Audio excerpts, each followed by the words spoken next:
Marvel X-Men 97, Tolerance is Extinction Part 3, Episode 10. The season finale premiered this week. Let's review it. And off the back, man, shout out to my dude Chase Clooney who directed this, and just shout out to animation, man. This is something I want to say. Animation is beautiful. Animation is the dopest medium in entertainment, and it is so dope, and it made this so damn dope. This episode was phenomenal, man.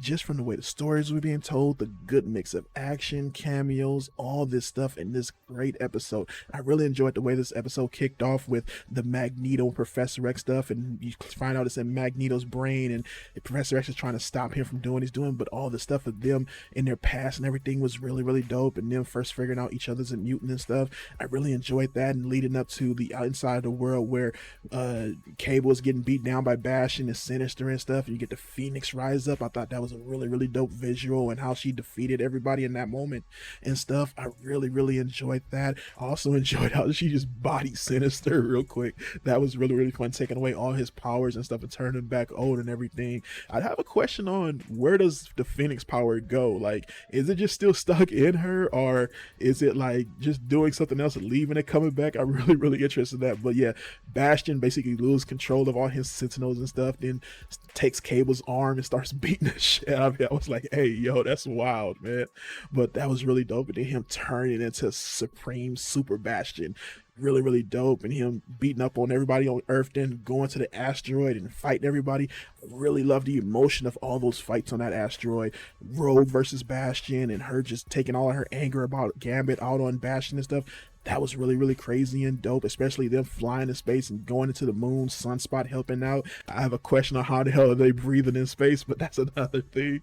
Oh, but just some really, really good fight scenes here, and I enjoyed the way they were doing a lot of this, especially the way that, you know, Cyclops, not Jean Grey, but Cyclops and Jubilee and Nightcrawler was fighting inside of the asteroid and stuff with Bastion. That was really dope. Some scenes and stuff that really felt reminiscent to the video game there. That was just so insanely dope. Just some really, really good fight scenes, and Cyclops just unloading power on him. Same with Jubilee using some of that power that she learned in the earlier episode. That was dope as well. And just Bastion going back and forth with them, the other X-Men coming in with that big ass Sentinel and squishing Bastion. That was dope as hell as well. And just Bastion going back and forth with them through the fighting and the dialogue and stuff, and them trying to help him was really, really interesting. And then you see that Earth is throwing what do you call it, rockets at the asteroids and stuff like that, and it leading out to everything, man. Just some really, really good stuff.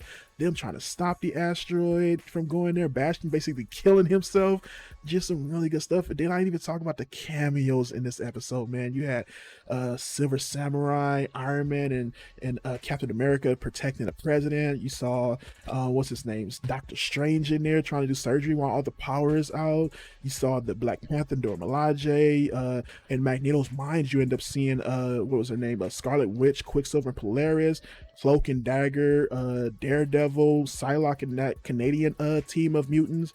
You saw Morph turn into a few people. That green dinosaur looking guy, I think his name's Siren or something like that.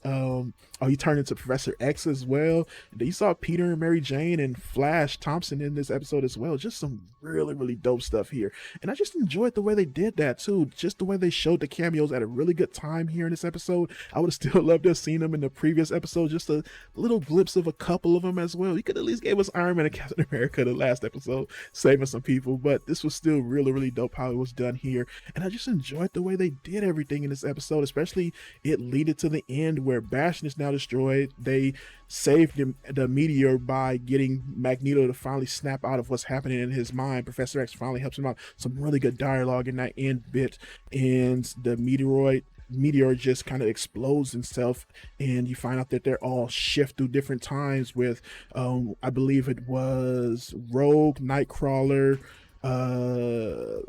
Magneto, Professor X, and Beast in the past. I think around 3000 BC or something like that in Egypt and everything. And then you saw who else was it? Jubilee and not Jubilee, Jean Grey and Cyclops in the future, and they're confronted by their son Nathan and some other tribe and stuff like that. I don't really know who those people are, but I'm interested to see next season, or maybe watch some videos and find out. But and then you still have people in our time like Forge, who's looking for different mutants to refill the X-Men. Bishop has come to help him out. They had a little interaction. You find out that Jubilee and Sunspot are still on Earth and everything, and Cable, we don't know where he is yet, but he should be still on Earth in our time.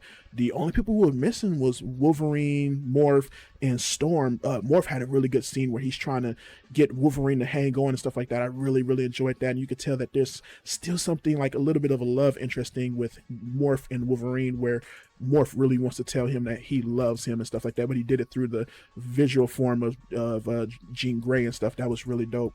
And then, yeah, it ends with Apocalypse. You saw him in the past, and then you see him in the present picking up Gambit's card, and that's going to lead to probably seeing the Gambit come back as that little horseman and stuff. Not little, but that horseman character that I remember from the comics. But yeah, really, really great episode, man. Just a great way to end this season, in this series, dude.